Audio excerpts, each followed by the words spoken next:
atas, menengah, dan dasar pun juga memiliki problem yang sama.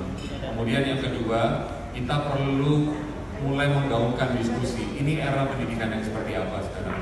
Apakah problem solving atau lebih besar lagi dari problem solving ya? Nah, kemarin saya dapat satu teman juga datang, mereka sudah mulai ngomong digital humanism. Ya, gimana caranya kita bisa ya berdampingan dengan AI tadi, tapi sense manusianya tetap lebih kental.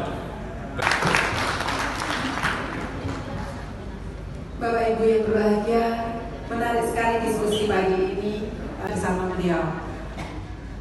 Bapak Ibu, ini sudah dipersilakan.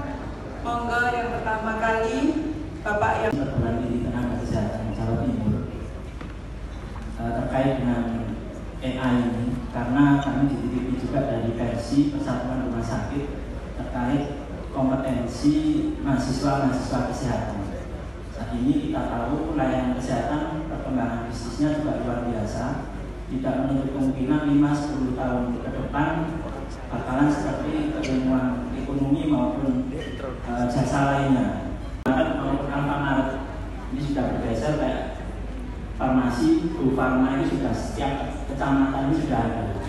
Nah ini saya mohon masukan, mohon pandangan Prof. Iman terkait dengan keterlibatan AI dalam konteks layanan kesehatan. Mohon izin bertanya. Oke, perkenalkan, nama saya Mahfuz Adi dari Universitas Atmajaya Sumeneb.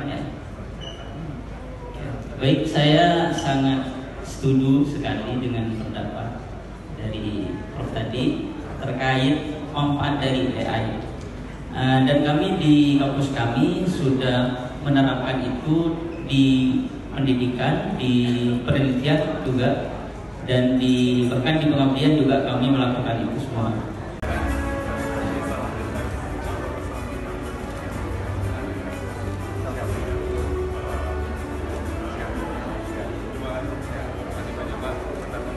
Saya kira betapa kalau cara belajar kita, cara memberikan pembelajaran kita, menurut saya juga sudah mengalami perubahan. Tidak lagi lebih banyak teacher centered learning gitu ya, tetapi justru kalau dulu ada istilah student centered learning ya, sekarang malah bertambah sebenarnya. Tidak hanya itu, tapi co-creation. Justru untuk menciptakan inovasi pembelajaran, justru mahasiswa ikut dilibatkan, menciptakan community learning begitu.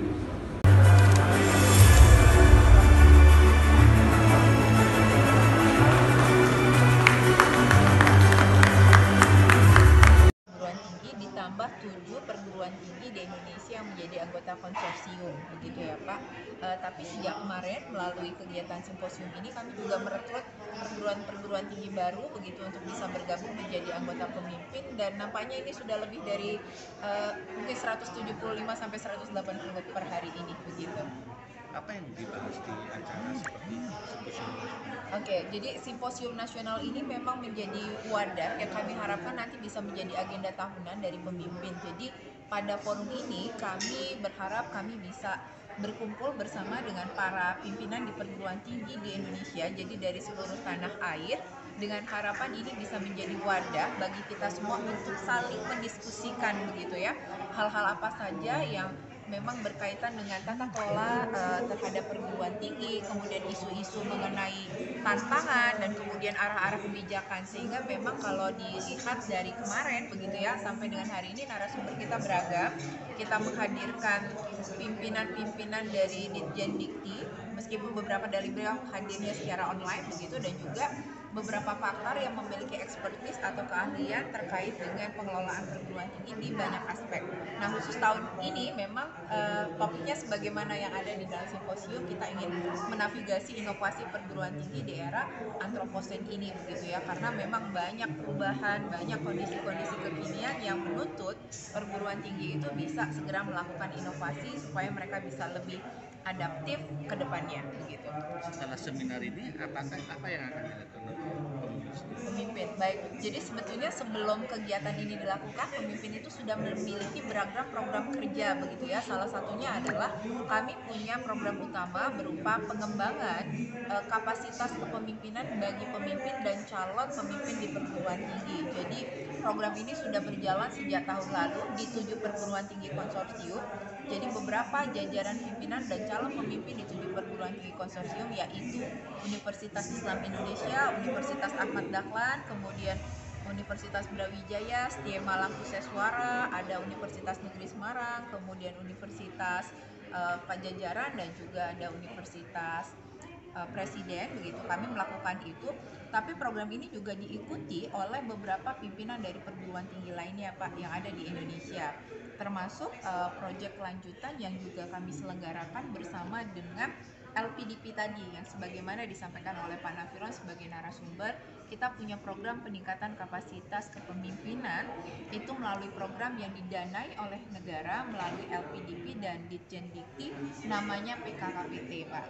Nah, selain itu pemimpin juga menyelenggarakan sebetulnya beberapa webinar dan kemudian juga temu pemimpin begitu ya di banyak region wilayah LL Dikti, Pak. Jadi ke depan program-program ini akan terus kami optimalkan karena kami ingin ini bisa menjadi satu wadah di mana para pemimpin di perguruan tinggi itu bisa menemukan gitu ya, menemukan kolega untuk saling berbagi apa yang mungkin menjadi keresahan, apa yang menjadi tantangan, dan kalau bisa ini akan kita optimalkan supaya bisa menjadi wadah kolaborasi sehingga semua tantangan dalam pengelolaan perguruan tinggi di Indonesia itu nanti bisa kita hadapi bersama.